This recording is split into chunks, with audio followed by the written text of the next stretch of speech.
Սիմոնյան, ինչ գնահատական կտաք նոր գիտաղապետի պահվածքին եւ այն հանգամանքին, որ նա շարունակում է պաշտոնավարել։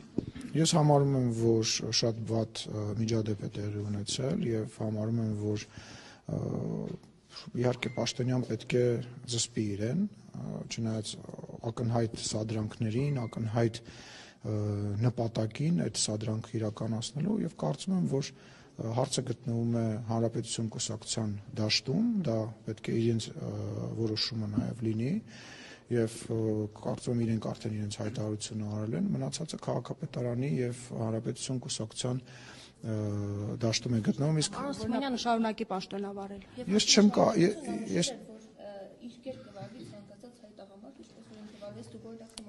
Դե գիտեք ինչ, ես չեմ ուզում ընդհանրական որևիցե բաներ ասել եւ կրկնում եմ,